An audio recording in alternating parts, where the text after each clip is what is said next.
my name is Mallory Latienzi. Happy Dyslexia Awareness Month. I am Houston ISD's Dyslexia team lead for Achieve 180 campuses and curriculum. And I'm so excited to be here with Houston ISD's administrators to learn more about their dyslexia experiences. Well, welcome. Thank you, Mrs. Geneva Harris-Hatton. So I'd like to get to know your dyslexia experiences with a few questions. Thank you for having me. Yes. Who or what experiences led you to be an educator and impact those with dyslexia?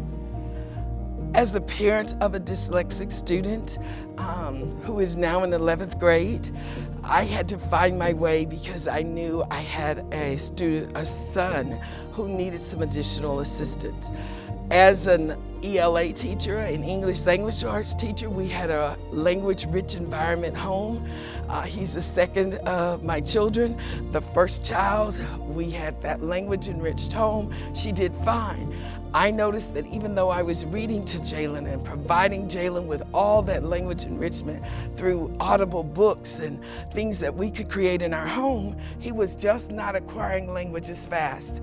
I noticed that at a very early age. I'm thankful that we live in the city of Houston because I was able to reach out to Texas Children for guidance and assistance, which they did provide for me. Back in the day, which was approximately only 9 years ago,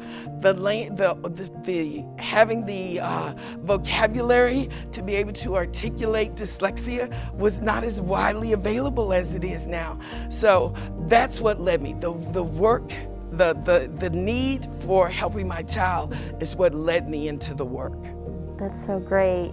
What advice would you give your educators here at Houston ISD on how to support students with dyslexia? The number one thing I would say is early intervention. I diagnose it as early as possible, and I think we've started on that path with all the guidelines from TEA. The importance of catching it early. I realize now that my son at 2 and 3 was not as verbal as he should have been. We can diagnose things early now and actually come up with a plan so that we can implement it to help our kids. So early intervention, early identification are two of the most important things you can do for our students and our scholars here in HISD. Very important.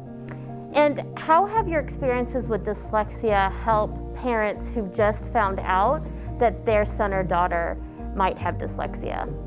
The importance of having support and knowing that there are other people out there that can give you guidance. Support groups are excellent in providing it, and we have here in Houston a lot of those organizations that can provide guidance. So I say join in and become a part of some of the conferences that are available and out there, because usually in a conference environment there is a parental section that you can attend. Become knowledgeable of what dyslexia is, how to live with it, how to help and support your child so that they grow up to be these amazing human beings. Many of our innovators are dyslexic because they have to think outside the box on how to process information. And so you provide that guidance for your kid and your support, and they can do amazing things. So that's what I would say to parents. Find a support group. Get as much information as you possibly can to help your son or daughter. Well, thank you so much for sharing your experiences as a parent that's supporting your son with dyslexia. Thank you. What an honor and a privilege to be surrounded by those who can share their experiences with dyslexia and make a positive impact on our Houston ISD students. Thank you so much for listening. Happy Dyslexia Awareness Month, and have a great day.